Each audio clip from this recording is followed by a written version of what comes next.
Wrestling has evolved in the past few years, and so have WWE games. Any avid watcher will notice the influx of wrestling styles that now exist within the WWE alone.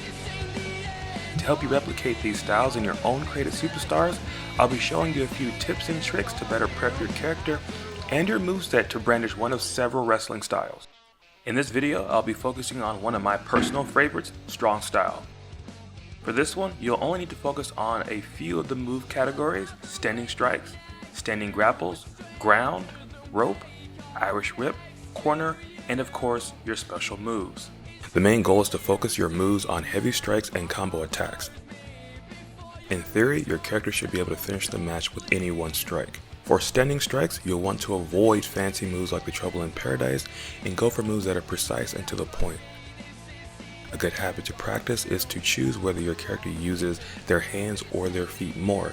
Depending on your choice, you'll want a good 70% of your moves to reflect that.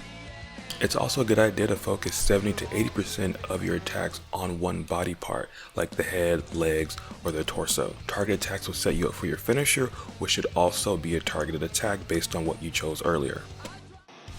Your standing grapples will work in a similar way. You'll want to choose moves that begin or finish with a strike. If none are to your liking, feel free to go with suplexes or wear down based grapples. For each subcategory, it's good to pick one or two moves that deviate from strong style. You'll want to assign them to a key presser. Remember, as these moves will later become what your character is known for, pulling out during, like, let's say, a main event or high caliber match. However, use them sparingly. For my character, I prefer to use the go home driver. Ground attacks should be set up for ground and pound, pretty obvious stuff there. Fist drops are okay, but you'll be better off with mounted punches, soccer ball kicks, and maybe even a double stomp. For your ground grapples, wear down submissions will work best, but you can also use other amateur wrestling moves here as well. Inside rope moves, you'll want to focus on the stun against the ropes clutch, as there's some really good strikes to make use of here. The Irish whip subcategories have some pretty good moves as well. If you have the NXT DLC, the running knee lift 3 is a great move to use. Otherwise, go for any kitchen sinks, soccer ball kicks, or like lifting strikes like the very European uppercut.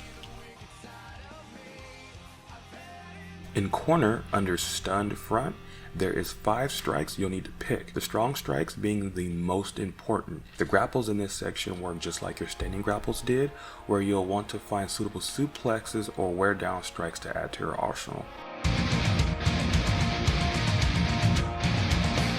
And lastly, your special moves.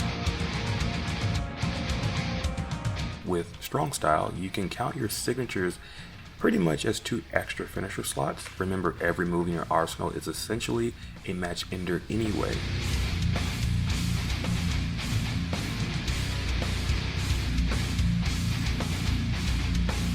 When choosing these moves, you'll want them to complement each other, as well as the targeted strong strikes you chose earlier on the video.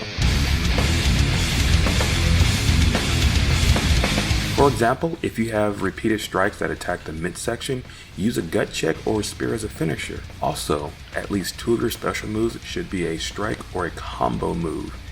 The GTS into the penalty kick is a good combo move to use, as well as the gut check with the sick kick. Fancy strikes like the Trouble in Paradise are also okay to use here as their finisher, so they can be your calling card, and that's completely okay.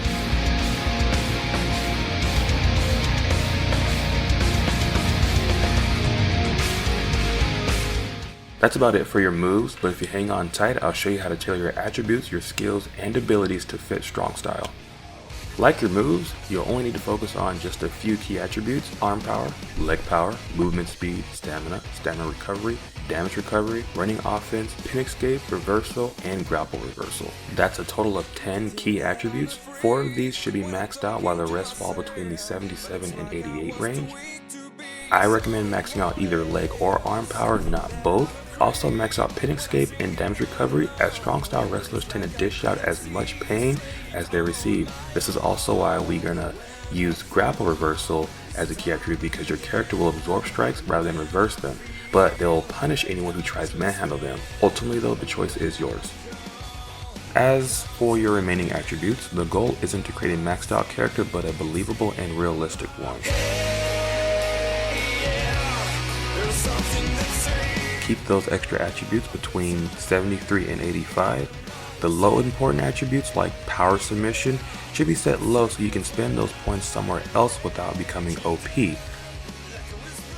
On the other hand, your limb durability attributes can be high, but one must be significantly lower than the rest. Everybody has a weakness. For your skills, this is mainly up to your tastes, but you'll want to make sure you at least have Combo Striker, Second Finisher, Leverage Pin, Hammer Throw, Fired Up, and Catching Finisher. The same goes for your abilities, but make sure you have Resiliency and Pin Combo. Those can be any tier, but if you choose more than 4, only 2 of them should be level 3.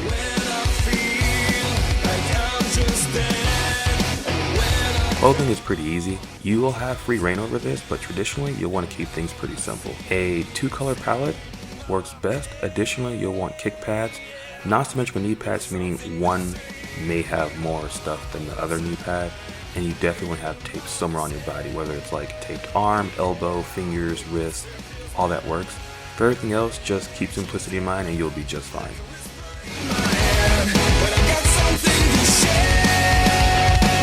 With all that being said, there's only one thing left to do, and that's to see all this stuff in action.